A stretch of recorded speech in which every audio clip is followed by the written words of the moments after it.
અંકલેશ્વર જેડીસીમાં D Anandpura cultural and sports complex ખાતે તરતું પુસ્તકાલયનો શુભારંભ કરવામાં આવ્યો હતો।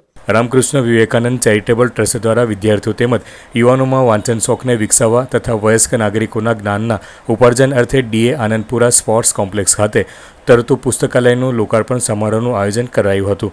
અશોક પંજવાણી, મીનાબેન પંજવાણીના વરદ હસ્તે તરતું પુસ્તકાલયનું લોકાર્પણ કરવામાં આવ્યું હતું। આ લોકાર્પણ પ્રસંગે રાજેશ શાહ તથા મોનાબેન શાહ અને managing trustee doctor Haresh Shah ઉપસ્થિત રહ્યા હતા। આ પુસ્તકાલયમાં ગુજરાતી, હિન્દી અને અંગ્રેજી ભાષામાં પુસ્તકો ઉપલબ્ધ કરવામાં આવ્યા છે, જેનો ઉપયોગ વાંચન પ્રેમી જનતા કરી શકે છે। વાંચક જાતે જ પુસ્તકો લઈ શકશે અને વાંચીને પરત મૂકી શકશે। તે ઉપરાંત તેમની પાસે રહેલ વધારાના પુસ્તકો પણ આ પુસ્તકાલયમાં ભેટ સ્વરૂપે આપી શકશે। રોટરી ક્લબ ઓફ અંકલેશ્વરના elect president doctor Sunil Nadkarni સહિત ટ્રસ્ટીઓ તેમજ વાંચકો ઉપસ્થિત રહ્યા હતા।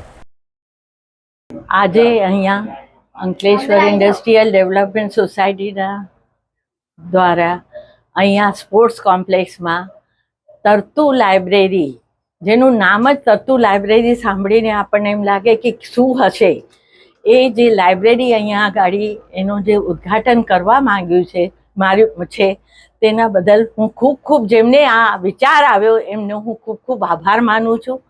ખૂબ જ સરસ લાઇબ્રેરી અત્યારે અંદરથી આપણે જોઈ રહ્યા છીએ તો એટલા બધા પુસ્તકો સાથે કે જે બી માણસને જે બી અહીંયા આગળ સ્પોર્ટ્સ કોમ્પ્લેક્સમાં આવશે એ અહીંયા આગળ જરૂર એક વિઝિટ તો કરશે અને કદાચ આ પુસ્તકોનો લાભ લેશે।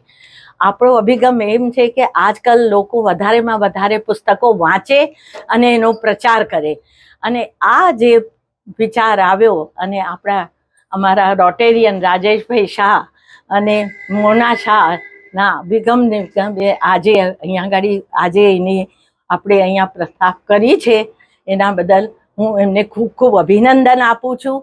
રામકૃષ્ણ વિવેકાનંદ ચેરિટેબલ ટ્રસ્ટ દ્વારા તરતું પુસ્તકાલયનો વિચાર અમને અમેરિકામાં સિનિયર સિટીઝન હોમમાં જે આવા પુસ્તકાલય હતા એના પરથી આવ્યો, અને અમે અહીંયા શરૂઆત નાના પાયે કરી 3 વર્ષ પહેલાં પર સ્ટેન્ડ મૂકીને। એનો પ્રતિભાવ જુઓ કે 3 વર્ષમાં તમારા બધા પુસ્તક જતા રહ્યા છે, એક પણ હાજર નહોતું। એ પછી રાજેશભાઈને ઈચ્છા હતી કે આપણે આવું કંઈક કન્ટેનરમાં સરસ બનાવીએ, એટલે મેં આ પુસ્તકાલયનું એ થયું। ઘણા બધાને આમંત્રણ પત્રિકા વાપરીને થયું કે તરતું પુસ્તકાલય એટલે શું, એટલે ઘણા બધા એ તરતું એટલે બધાને એમ કે પાણીમાં તરતું, પણ આ આપણું હવામાં તરતું પુસ્તક છે। એક હાથમાંથી બીજા હાથમાં જાય, પાછું આવે, બીજા હાથમાં જાય, એટલે આનું નામ એટલે તરતું પુસ્તકાલય રાખ્યું।